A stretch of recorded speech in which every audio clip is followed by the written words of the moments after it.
88 Rising! Woohoo! This section we are going to get to know more about 88 Rising and their amazing inspiration and ultimate goal to create a music industry hub for Asian artists. So now it's time for Asia Rising Fireside Chat. A big round of applause to welcome Derek Chu, President of 88 Rising! Woohoo! And once again, please welcome Priya Dewan, founder of Giglife Pro, as a moderator.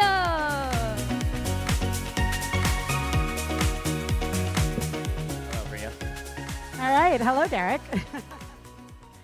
All right. I'm really excited to have a conversation with you right after the conversation with Busan, which was more of a perspective for how the city works with IP. And today now we get to follow that up with how the IP works with cities. So Derek, that was an incredible video, and congratulations on everything you guys have built in such a short amount of time, for starters. People are familiar with the brand of 88 Rising, but I don't think they quite realize how many different areas of business you guys are involved in. So can you just break it down for us, for starters? Like, what exactly are the different things that 88 Rising does? Sure. So we're first and foremost a music company. We actually started off as this creative content company with a mission to celebrate creativity and youth culture in Asia. And then pivoted into music when our artists got bigger. Today, we're probably one of the biggest, if not the biggest, pan-Asian music company that specializes in growing Asian artists globally. We also own Head in Clouds, which is our festival property. Head in Clouds is the biggest festival property dedicated to Asian music, pan-Asian music, not anything against Busan. We've done it in New York, LA, China, and I think you need to hold the mic a little bit closer. and in the past, Jakarta and Manila as well. In terms of how we work with partners, we're viewed as a... But just to pause you there for a second, because I know Head in the Clouds is the most famous, I think, property for people across Asia, because you've actually done Head in the Clouds in Asia, in Southeast Asia. So can you explain a little bit more about Head in the Clouds? Like, why did you choose that IP of all of your IPs to launch into Asia? Well, the brand represents the celebration of Asian music. So, and our artists are popular in Southeast Asia. Rich Brian and Nikki, they're both from Jakarta, so it made sense to launch in Jakarta. A lot of our artists also have fan bases in the Philippines, so it made sense to launch in Manila. We actually had a lot of learnings from that experience, to be honest. At the time, we had thought we wanted to expand Head in Clouds to all the major cities in Asia. But now we actually just want to focus on a handful. So New York, LA, China, somewhere in Southeast Asia, and Europe.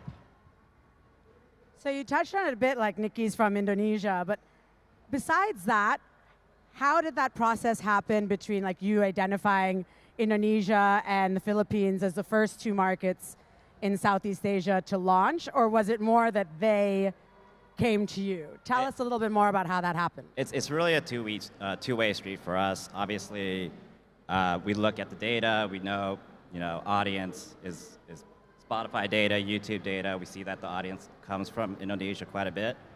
But a lot of our partners, they're also passionate about our brand and our mission. And that matters. For us, that's actually one of the biggest considerations when we look for partners or promoters to work with locally, is that they also believe in like what the festival experience should look like. We have that shared vision, and then we have that shared vision, shared mission of elevating Asian music and Asian artists. So that's really important for us when we talk to different partners. And I think it's so interesting because we talk about Asian music and Asian, there's actually, we spoke about this when we spoke last, Eric, about this idea of Asian, right? So there's obviously Asian here, and then there's Asians in Australia, there's Asians in America, and I think one thing that 88 Rising does a really good job of is kind of creating this like one Asia. Like it doesn't matter where you were born or where you're from, you can kind of use that Asian network to elevate each other across borders, right? That's right. So, you know, specifically with local promoters, do you see like what they've done in the past, or do you invite them to come to your events before you decide to work with them to kind of get that brand fit? Oh, absolutely. Absolutely. The ones that like really get it, when you come to Head in Clouds LA and see like I grew up as an Asian American very long ago, and we didn't really have heroes growing up that looked Asian. For me, like I came from a banking background, you know, I took a big pay cut to join 88 Rising, but what continued to drive me was actually seeing these kids at like our shows, being super proud of like Rich Brian, Keith Abe, the Higher Brothers, like really seeing these like sort of like figures in culture that were cool.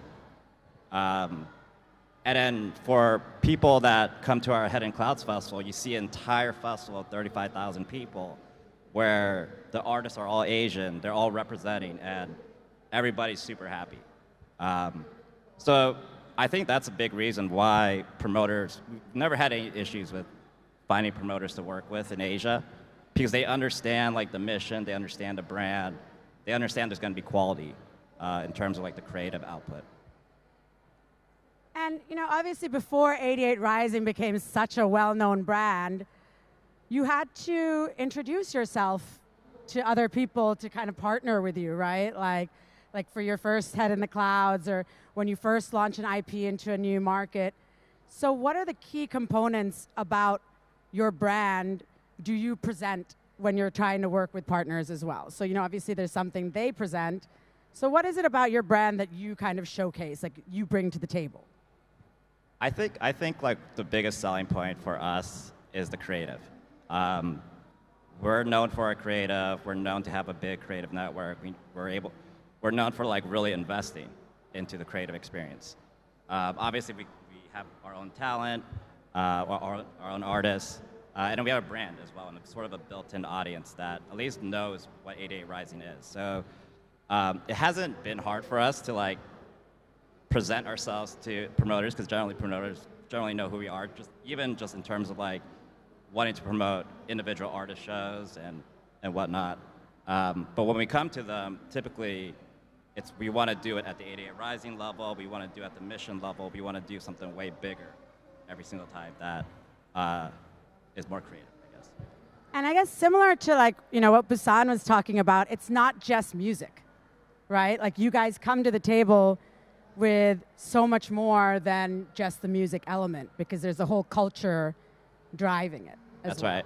That's right. I mean, we're thinking about it from a 360 angle, from like the creation of the music to the marketing, the videos, the content, the live aspects of it, even combining artists together into like ensemble performances. So all that stuff is like, you know, how we think about the entire package of any show that we do.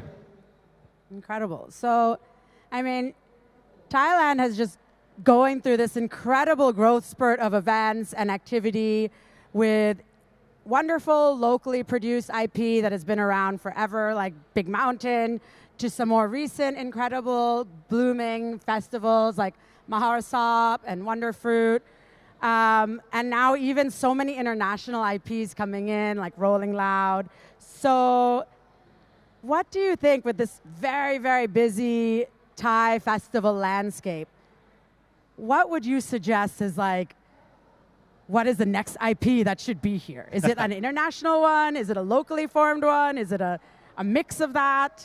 What would you recommend as like the next kind of IP here? Yeah, I mean, some of the festivals that you named are definitely ones that we've been observing. You know, we really respect Wonder Fruit and the community and experience they build every year. S2O is obviously a super cool format, you know, that borrows from a local tradition with the water guns. Rolling Loud was a very interesting case study for us, where if you book the right artist, at least anecdotally, it seemed that people from across Asia were willing to travel to Thailand. And then Big Mountain, you know, it's just massive. It just shows how big the local music scene is. So For us, we're still exploring whether to bring Head in Clouds to Bangkok or not. But we actually think there's a bigger opportunity where you can take some learnings from the existing festival properties and potentially create something new, like a brand new festival IP that is inherently Thai and has the goal to bring all music fans from Asia together, similar to how Coachella is this big cultural event in the West. I mean, for us, whatever format that we do, it's really important that we elevate Asian artists, including Thai artists, at the same level as global artists. And so what that means is, really being able to facilitate real cultural exchange and collaborations between Eastern and Western artists, and even Asian artists, between Asian artists from different countries. What's important when we think about developing festival IP is that, one, the festival has like a truly unique identity, and two, we're able to create like really viral, special moments that artists really enjoy. And that's why artists want to continue to play our festival every year. So that's what's important.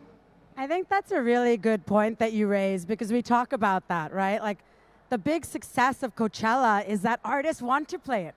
Yeah. Right? And they go out of their way and rearrange their entire tour schedule to be at that because of the opportunity to connect with other artists from all over the world in that setting. So that's a really interesting point that you bring up. Absolutely. I think is kind of lacking in a lot of the festivals across Asia. Well, I think like area. a lot of times artists come to Asia because it fits their schedules. They're trying to get the bag, trying to get bag cash. Like, they're not coming to Asia because they really want to come to Asia. It's just part of a schedule. I think that's what's kind of missing in Asia. Is like, what is that one moment? What is that one property that everyone is like super honored to be able to play at? That one kind of anchor thing that prioritizes Asia in their global touring routing. That's right. And so now on to like the future, Derek. What are some of the exciting projects that 88 Rising is working on globally that we can expect to see from you in the future? We're going to be launching a new IP soon called Future Asian Music. It's FAM for short. It's a music distribution platform with the content, a live ecosystem specifically made for emerging artists. We have a ton of new music coming out. We're going to be announcing plans in Thailand shortly. So yeah, look out for that. Wonderful. And then adding on to that, like what are some of the other key markets that you see opportunity to bring together with Thailand that you haven't really focused on yet? You mean around the region?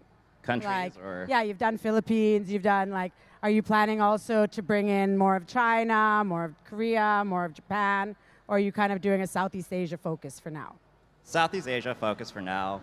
We actually do have a pretty big team in China at the moment, across Beijing and Shanghai. Japan is a super interesting market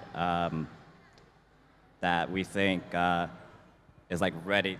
Culturally, they're like really trying to go abroad, and it's starting to work, especially in film and especially in anime. But there's other examples in music that are starting to really resonate globally. And a lot of them are playing our festival too, so we see that firsthand. So yeah. That's great. And then I know a lot of people have actually even come to me, like a lot of my promoter friends are very interested in finding opportunities to work with you guys in some capacity. So short of, bringing the entire Head in the Clouds festival over to their markets, what are some other ways that could kind of be an introductory way for people to work with 88 Rising? Is it like booking one of your artists onto their festival? Are you open to potentially hosting stages at other events? Are these different ideas that you've been pursuing? We're open to everything. I mean, it's always good to have a conversation. You never know like what's going to come out of it, and I think like it's just good to have a conversation. I mean, we're down to talk to anybody. There's a lot of different ways that like we work with folks, whether it's at the 88 Rising level, it's at the artist level, at the IP level, like Head in Clouds or FAM. There's just a lot of things that we're trying to do and build, and we're always looking for partners who can like really help us grow and just be creative with what we're trying to do. Yeah, I think that's a really good point because very often when I'm having conversations with industry professionals or creatives across Asia, they have this one goal and they keep trying to figure out how to get that one thing, whether it's playing Coachella or bringing this festival IP down to the market. But there's very that's often... what's hard about like a lot of traditional artist management companies is like the only reason to talk to them is about the artist. For us, like we have the brand, we have the mission, we're trying to do different things that we can include our artists as part of a collective package, but there's a broader goal here, which is to elevate Asian music altogether. And what that means is that there's a lot more opportunity for people to approach you from different angles, right? So maybe they may not be ready to do the full-on project with 88 Rising as a brand or Head in Clouds as the full package, but there's still a lot of ways to introduce themselves to you and start building that relationship and that trust. We should always chat. You never know. And do you have any examples of like recent success stories of how you've worked with a partner really well, whether it's in Asia or anywhere else? Like, for example, what does that Golden Voice relationship look like? Like, how did that start and what has it grown into? So the Golden Voice relationship, so they are partners for our LA festival. And yeah, like we basically work with them every year at Coachella. And we're able to go directly to them because of this festival relationship and pitch them different concepts for slots at the festival. So earlier this year, we had another showcase. I forget exactly what we called it this time. I think it was like I forgot what we called it, but we had another showcase at Coachella where we had a couple different artists, in particular from Japan, play at Coachella. It's just great because they're really supportive, and a lot of artists from Asia, they really want to play Coachella, and they typically don't get the chance because, nobody knows who they are in the West, and they're not big enough to have their own slot. But with us and with our partnership with Coachella, they just allow us to like have these stages where we can bring multiple artists on.